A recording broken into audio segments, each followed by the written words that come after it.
Four children of Queen Elizabeth II did not simply grow up inside the royal family. They grew up under pressure that no one else in the world could ever understand. One carried the weight of succession at just 3 years old. One stepped into steel after the gunshot that shook London. One moved from the Falklands battlefield into the center of a scandal that shook the entire monarchy. And the youngest, the one who seemed the most unremarkable, became the one entrusted with the heaviest legacy of Prince Philip. But behind each of those turns are secrets that have never been told. Today, we open the door to the real story of the four Windsor children, where the glory is only the surface and the truth runs far deeper. Number 4. King Charles III, whose full name is Charles Philip Arthur George, was born on November 14, 1948. He is the eldest son of Queen Elizabeth II and Prince Philip. From the moment he was born, he was not just a child in the Windsor family. He was the heir to an entire monarchy. While others were learning how to walk, he had to learn how to stand upright under the public gaze. While children his age were running in the garden, he often sat quietly in a corner, holding a pencil and sketching the old domes of the palace. Painting was where he found peace. Architecture was where he felt he could exist without being examined. Charles grew up within the strict rhythm of royal life, a world where affection was not expressed through words or embraces, but through duty and discipline. His parents worked continuously, flights, ceremonies, long receptions. He gradually became accustomed to that distance. Many accounts describe Queen Elizabeth and Prince Philip as loving their children in a very restrained way. And for a sensitive child like Charles, that restraint left a quiet mark, not sharp pain, but something that settled deeply. Then came Gordonstown, the school his father had attended, known for its iron discipline. It was an environment built to strengthen willpower. But for an introverted, sensitive teenager who loved the arts, it was an arduous journey. Long-distance runs in cold wind, heavy physical training, strict rules. Charles once called it colditz in kilts, a comparison that shows the level of pressure he endured. More than once, he sat quietly at a window, watching the rain slide down the glass like an unspoken sigh. But amid the harshness, he kept his private passions: painting, observing ancient architecture, reading history and the humanities. Later, when he entered the University of Cambridge, he had the chance to delve deeper into these fields. There, he was not the heir to a monarchy. He was a student sitting under a tree, sketching an old roof tile into his notebook. His time at Cambridge was one of the rare periods when he could breathe lightly. Yet his position always came with responsibility. As an adult, Charles had to face the expectations of a nation and the legacy his mother represented. Queen Elizabeth II was not only the head of the family, she was a symbol, an image of steadfastness, endurance, dignity, and majesty. The public was accustomed to that image. Naturally, they compared Charles with it. The comparison was rarely spoken clearly, but it was always there, in the way newspapers commented, in the way people observed every expression on his face. Then came his marriage to Diana, a story the world followed. Diana appeared like a new breeze, youthful, warm, approachable. The public adored her. They placed her on a pedestal no one could reach. That unintentionally put Charles in a constant state of being watched, analyzed, and judged. The marriage already had significant personality differences. Under the pressure of the media, the cracks became visible. And then the inevitable happened. When Diana died, the United Kingdom fell into mourning. And Charles, while grieving in his own way, had to face a wave of criticism he had never known. There were moments when he could not express his feelings, because anything he said could become a headline. To remain steady in the storm, he returned to what had nourished him since childhood: art, nature, and humanitarian work. He founded, supported, and participated in numerous organizations dedicated to environmental conservation and community development. He visited fragile natural areas and cultural sites in need of preservation. He chose to eat vegetarian 2 days a week and 1 day without dairy as a quiet contribution to the planet. He once said he talked to trees and listened to what they had to say. People might laugh, but for Charles, that was where his heart found rest. Then came September 8, 2022. At 1830, the news of the Queen's passing spread across Britain. In the quiet room of the palace, Charles stood still, his childhood, his adulthood, his entire life. Everything had revolved around that woman, and in the moment she left, the world required him to step into the role he had been destined for since birth. No time to grieve, no time to breathe. Only hours later, he became King Charles III, a moment when personal emotion had to stand behind duty. In 2024, another challenge appeared. He was diagnosed with cancer. The United Kingdom worried, but this time Charles received it calmly. He had lived his whole life under pressure. Illness did not make him step back. It made him live more clearly, more slowly, and more intentionally. Today, Charles is no longer the man constantly compared to his mother or to the image of Diana. He is a king trying to guide the monarchy into a new era, modern, approachable, and humane. He continues his charitable work, keeps his promise to nature, preserves old architecture, and upholds the values his mother built across 7 decades. In his office, the watercolor paintings he created remain as a reminder that behind the crown is a soul that feels, that hurts, and that stands up again. Charles has never been perfect, but he is someone who has endured trials not everyone could bear. A childhood lacking closeness, a strict school, a turbulent marriage, years of public judgment, the loss of his mother, a diagnosis late in life. All of these shaped the person he is today, patient, calm, and compassionate. And when he steps before the public, under the gaze of thousands, one quiet but profound question remains. Can a man who has lived under the shadow of significant figures create a light of his own? Number 3. Anne Elizabeth. Alice Louise was born on August 15, 1950. She is the second child and the only daughter of Queen Elizabeth II and Prince Philip. From her earliest days, her presence in the royal family drew attention not because she was a charming child, but because of her upright posture, her steady gaze, and the air of someone who seemed born to face discipline. At Buckingham Palace, Anne grew up surrounded by ceremony, tradition, and countless watchful eyes. But through all of it, one thing never changed. She always carried herself like someone who knew she had to be strong, alert, and resilient long before she knew what a normal childhood was. From her earliest years, Anne was not indulged with softness.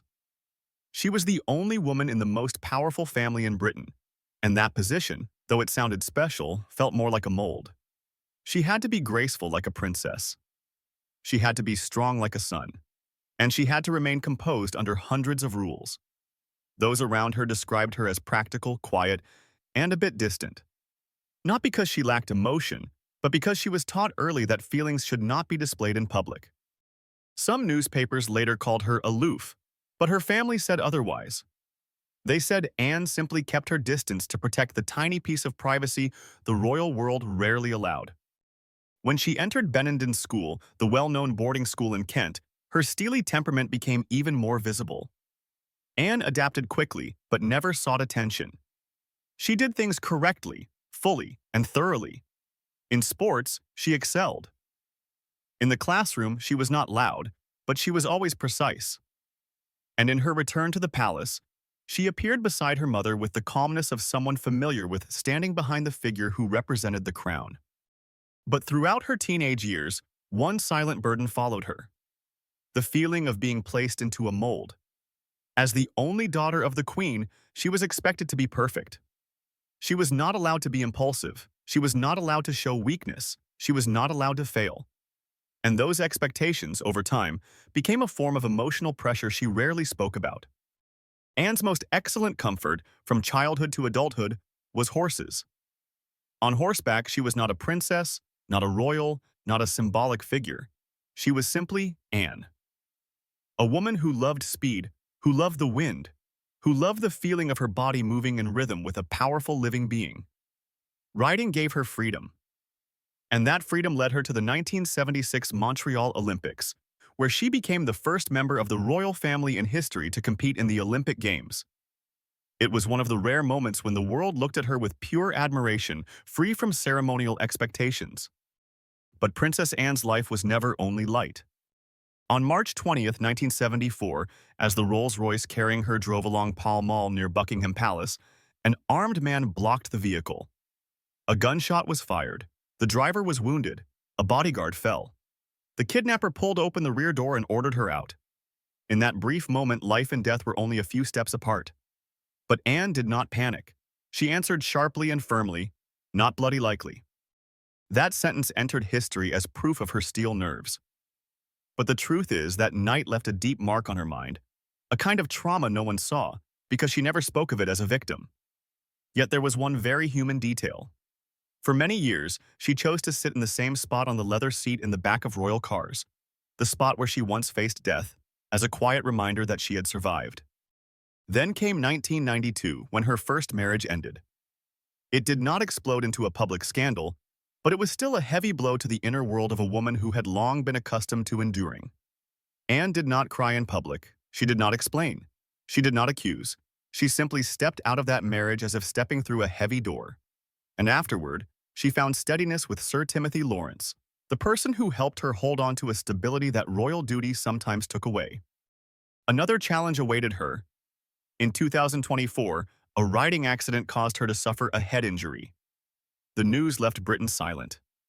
For the first time in decades, people saw Princess Anne with bandages around her head, walking more slowly and cautiously through the corridors of Buckingham Palace. No ceremonial cloak, no feathered hat, just an older woman who had experienced a painful fall. That moment reminded everyone that even steel can be fragile. But after recovering, Anne returned to work. No complaints, no delays, no lament. She went back to her place, the place with hundreds of royal engagements each year, with charities relying on her, and with a royal household that always knew one thing. If there was someone who would never refuse responsibility, it was her. Anne's strength does not come from rank. It does not come from the spotlight. It comes from endurance, from discipline, from silent persistence, from courage that does not need to be declared. And that is what forms her legacy. A princess who does not need a crown to prove her worth. A woman who shows that the monarchy survives not only because of power, but because of those who quietly do the most challenging work. In adulthood and even today, Anne remains a unique symbol, not a symbol of displayed glory, but a symbol of tireless service. She carries her mother's sense of duty. She carries her father's iron will. And she inspires women who believe that in a world that places molds on their shoulders, they can still stand tall through their own effort. And in the end, among the many members of the royal family who have shaken the media, created noise, and risen and fallen in public attention, it is Princess Anne who has stood firm the longest. A woman who does not need light to shine. A person who only needs to keep walking to become a legend of her own. Number 2. Andrew Albert. Christian Edward was born on February 19, 1960. He is the second son of Queen Elizabeth II and Prince Philip. While Britain was still familiar with the image of Charles, the solemn and cautious heir, Andrew stepped into youth with a completely different rhythm. Fast, forceful, daring, carrying the energy of a prince born to act rather than stand still on a ceremonial platform. But few people know that in his teenage years, an unexpected night of gunfire caused his life to turn in another direction, and that trauma would follow him for decades. The image most associated with his youth was not a royal suit, but a pilot's helmet, a blue flight suit, and a confident raised arm as he boarded a helicopter. The public once saw him as the symbol of the soldier prince, a young man unafraid to enter real combat instead of simply performing royal duties. But beneath that strength, a layer of silent pressure already existed. As the son of the longest reigning monarch in history, Andrew was born into an environment where fame was not a choice. It arrived like destiny. From childhood, he was placed under expectations to be as strong as his father, as proper as his mother, and worthy of his place as a prince of the House of Windsor. Although he was not expected to become king, his position as the eldest brother's heir pushed him into a challenging role. He always had to prove his value, yet never stood at the center. That distance created a quiet form of pressure, not explosive but persistent, like an invisible string tied around every step he took. Everything seemed to be going in the right direction until the memory of 1974 returned like a tear in the fabric. That year, when Andrew was only 14, the convoy carrying him was suddenly attacked. Gunshots rang out. The car door was yanked open. Everything turned chaotic in a few brief seconds.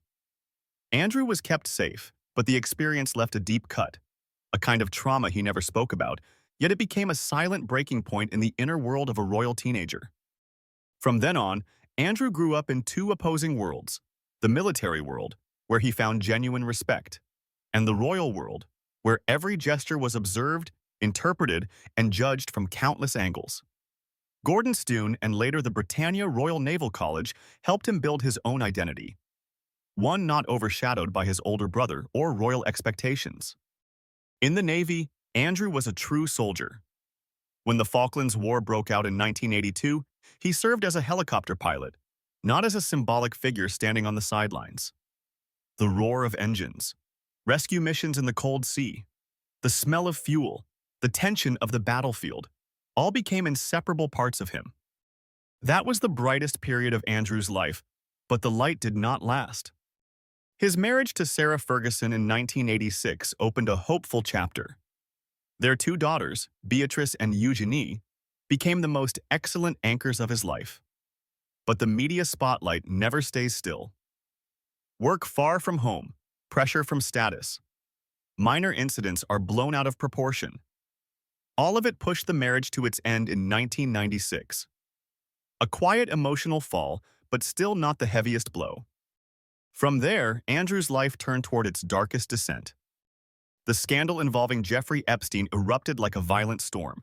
Accusations, investigations, suspicions, everything came at once. Andrew stood at the center of the biggest media crisis the British royal family had faced in years. The 2019 BBC interview, in which he attempted to salvage his reputation, became the moment his image completely collapsed. Under the studio lights, Andrew spoke slowly, trying to counter accusations. But each answer pushed him further from the public's trust. The moment he paused for several seconds, unable to answer a simple question, became the coldest cinematic moment of his life. From then on, everything fell quickly, almost suffocatingly. He was removed from all royal duties. Many charities severed ties. Major events no longer carried his name. And by 2025, he announced he would relinquish the title Duke of York, an act almost unprecedented in the history of the House of Windsor. But Andrew's life is not only darkness. In the quiet after the scandal, there is one small but genuine light. He remains a present father in the lives of Beatrice and Eugenie. Those two young women, calm and dignified through the years their father struggled, are the light Andrew still has. They are the proof of the one undeniably good thing he did. Today, Andrew lives more quietly than ever. No spotlight, no central role, no official titles. But he still has one thing: time to reflect. Time to understand that power protects no one from mistakes, and fame cannot hide consequences. And in a certain way, that quietness is his final closure. Not the restoration of reputation, but the act of facing, accepting, and holding on to the things no one can take from him: fatherhood, military memories, and a profound lesson in responsibility. At the end of the journey, one quiet question remains. How does a prince who once lived in dazzling light continue when the lights have gone out? A question that requires no answer, yet makes anyone who hears it pause. Number 1. Edward Anthony. Richard Lewis was born on March 10, 1964, in London. He is the youngest of the 4 children of Queen Elizabeth II and Prince Philip. From the beginning, he entered the world with a position that was both unique and challenging, the smallest, the least in the spotlight, yet carrying the expectations of 2 legendary parents. From his earliest years, Edward became accustomed to standing behind 3 prominent siblings. But beneath that calm exterior was something few people knew: a quiet shock from his attempt to follow the family tradition through military service, only to withdraw before he had gone far. For someone born into the Windsor military heritage, this was not just a professional failure. It was the first crack in his spirit, making him question whether he truly fit the royal mold. And this silent trauma became the first turning point of his life. Edward's childhood was not shaped by dramatic tragedy, but one recurring image lingered.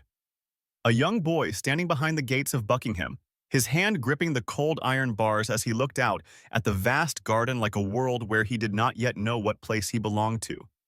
Charles carried the burden of succession. Anne carried steel and discipline. Andrew carried the glow of the Navy, And Edward, the youngest, had to find a color of his own in a family constantly seen through the lens of public expectation. Comparison, though never spoken aloud, hung over him like a shadow every day. The press called him the least royal of them all. The public saw him as the overlooked youngest child. Even within the royal family, no one truly knew which path Edward would take. Everything seemed stable until he faced the emptiness of a young man unable to find a clear direction. Edward followed the family's familiar educational path.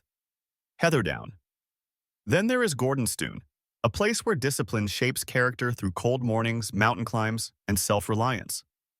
But contrary to many predictions, Edward did not find his identity in ceremony or the military. He chose to study history at Jesus College, Cambridge. It was his first step into a space where royalty was not the center of every story. There, he was seen as a student, a young man learning to understand the world rather than the world trying to understand him. After Cambridge, he again attempted to follow in his father's and brother's footsteps by joining the Royal Navy. But withdrawing early forced him to face a deeper wound. Self-doubt, the fear that he did not belong to the Windsor tradition. From here, Edward's journey took a direction few expected, and it was the direction that helped him find himself. Instead of forcing himself into roles others expected, Edward founded Ardent Productions, his own television company. The image of him standing in a small studio with yellow lights falling on silent cameras carried a feeling that was both strange and fragile. A Windsor prince entering television was unprecedented, but that boldness showed his desire to break free from the mold. Ardent failed. The press even mocked it. For a royal, a public failure is not only unfortunate but also a significant embarrassment. It is a wound to pride. But instead of letting failure defeat him, Edward stepped back, observed, and quietly changed direction. Like water finding a new path when it meets a rock. And at that moment, he realized the most important truth. His identity was rooted in the legacy his father had left behind, the Duke of Edinburgh's award. The program was not just a youth activity, it was Prince Philip's life's work. As Edward traveled from country to country, meeting young people, awarding medals, and encouraging them to overcome challenges, he slowly found what he had always lacked: purpose. During these journeys, people noticed a change in Edward. No longer the lost boy behind Buckingham's gates, no longer the young man haunted by military disappointment. He became a bridge between his family's history and the next generation. Then came March 10th, 2023, his 59th birthday, when King Charles III granted the title Duke of Edinburgh to Edward. Westminster Abbey lit up as if the whole of Windsor history were witnessing a deeply emotional passing of a torch. When Edward stepped forward to receive the title once held by his father, Britain understood this was not symbolic. It was a declaration. The youngest son had found his place, and that place was deserved. It was the emotional peak of his life, the moment when all the quiet years gathered into one recognition. Today, Edward and his wife, Sophie, Duchess of Edinburgh, are regarded as one of the most stable and hardworking couples in the royal family. No scandal, no chase for the spotlight. They speak not through words but through action, supporting young people, expanding the gunfire program to millions across Africa and Asia. When people look at the four children of Queen Elizabeth II, each carries a different color. Charles carries responsibility. Anne carries steel. Andrew carries glory, then downfall. And Edward carries a different light, the light of quiet persistence. Not dazzling, not loud, but never fading. His ending is not the spotlight, but the image of him at gunfire ceremonies, bending down to shake the hands of students, listening, encouraging, seeing in their eyes what his father once saw. The potential to change their lives. And that is Edward's legacy, not in a royal title, but in the millions of young people who have grown through the program he has devoted his life to preserving. In a family with those who carry steel, those who carry glory, and those who carry scandal, Edward carries something else: tireless service. A prince not born to stand in the center of the light, but the one who has become the keeper of the Windsor family's most enduring flame.